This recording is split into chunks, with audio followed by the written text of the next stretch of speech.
As the Dalai Lama confirms that he will have a successor, one who will be recognized by the trust he founded and won't come from China. But Beijing, though, has rejected the landmark announcement by the head of Tibetan Buddhism, saying the future Dalai Lama can only be approved by the Communist Party. The reincarnation of the Dalai Lama must adhere to the principle of domestic search, golden urn draw and approval by the central government, and be handled in accordance with religious rituals, historical customs and national laws and regulations.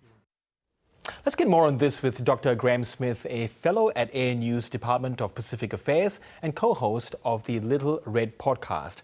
Graeme, good to have you with us. Now, firstly, China says it will have to greenlight, we heard there, the Dalai Lama's reincarnation, but this is coming from a party that largely rejects spiritualism. So why is it so obsessed with Tibetan Buddhism?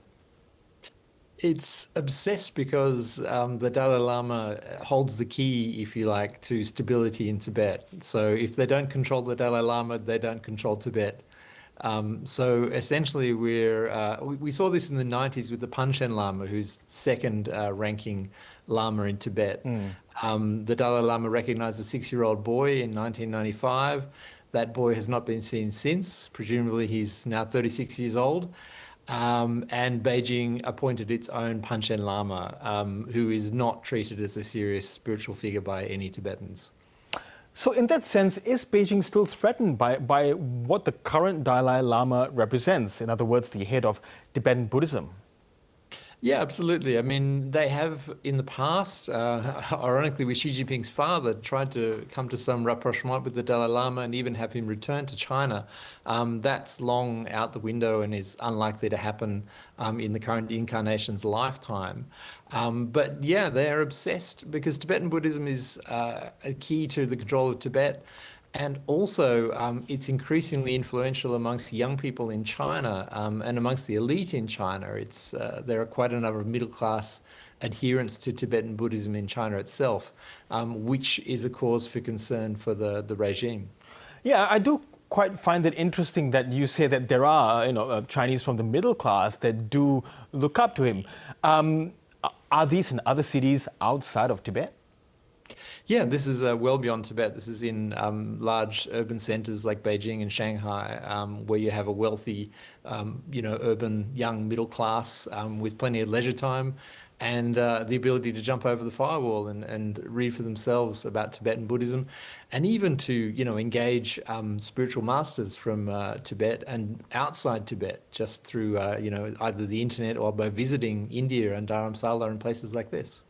Yes, and so to what degree of control does Xi Jinping then have over, I suppose, the schools of thought on Tibetan Buddhism? Because, one assumes that when the Dalai Lama does pass away, then his trust chooses, the next Dalai Lama, then China would choose one themselves.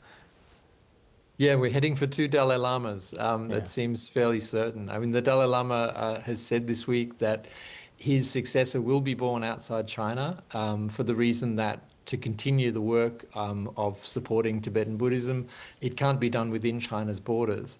Now, there's precedent for this. The 4th and the 6th Dalai Lama were both born outside what you consider the borders of mainstream Tibet. One was born in Mongolia, the other was born in what would be considered India. It seems most likely he or she will be born in India. So, but that again, he said, is down to the trust, and it's a very complicated procedure whereby they decide who the successor is. Yes, and we can't see that ever happening, in the spiritual home of Tibetan Buddhism, that is Tibet itself. So, are followers of Tibetan Buddhism, whether it's in China or elsewhere, those who follow the Dalai Lama himself, are they consigned to perhaps having a different space to practice or to have a spiritual connection with? In other words, Dharamsala in India as a future of the Tibetan Buddhism's headquarters.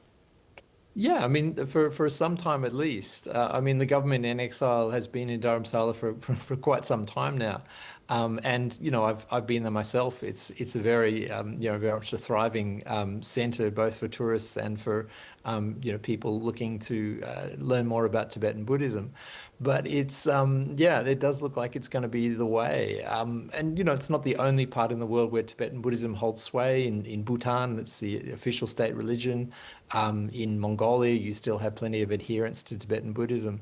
So yeah, it's spread, if you like, well beyond Tibet's borders proper, and it's sadly very difficult to practice Tibetan Buddhism inside Tibet, but much easier to practice it outside Tibet. Yes, and given the fact that he is in exile in India, highly respected figure there as well, visited by prime ministers in the past and present, would this be a bit of a diplomatic tightrope for India when the succession happens?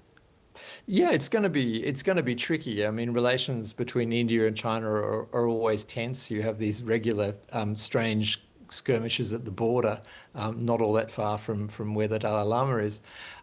So yeah, it will be a difficult one for India to navigate. But the Dalai Lama's trust will make the call. He's indicated very clearly it's most likely going to be somewhere not far from where he passes away.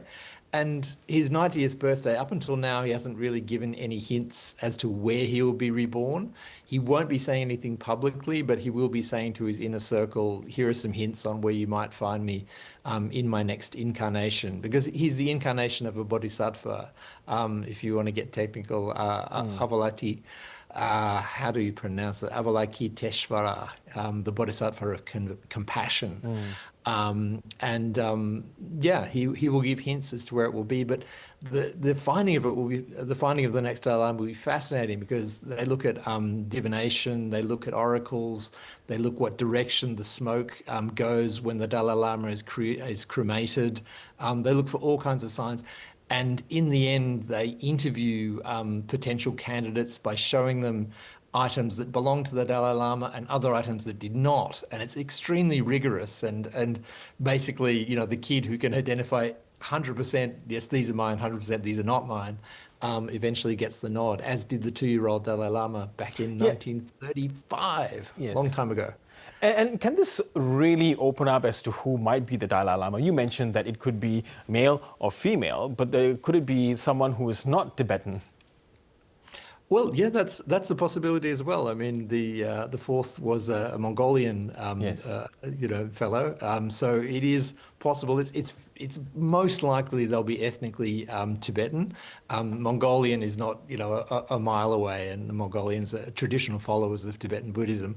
And the Dalai Lama himself has expressed his own reservations about foreigners, going in holus bolus for Tibetan Buddhism, recognizing that it's an extremely complicated faith tied into the language and the culture of Tibet, and that outsiders don't really have much of a chance of getting such a complicated faith. Yes, of course, Beijing will, when this succession happens, will want to save face and then appoint, in accordance to their traditions, the Dalai Lama for Tibet. But does China risk being seen as, I suppose, the next Dalai Lama in China be somewhat ridiculed by the international community?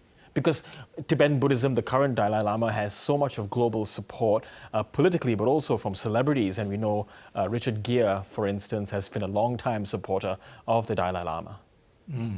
Yeah, I think Beijing for a long time had been hoping that this would be a great way to diminish the influence of the Dalai Lama, and there will be a phase because obviously the child will be found. It's usually within a year of the death of the current Dalai Lama, so there will be a period where there is no Dalai Lama. He's essentially in the ether. So that I think they will see as a period of opportunity, and he'll be very young for him or her will be very young for quite some time. So I think they're hoping that they can use that time to, win over Tibet and hopefully hope that they'll forget about the Dalai Lama, but it seems very unlikely. Yes, he is quite the figure. Graeme Smith, thank you so much for your analysis and insights today. Thank you so much. Thank you.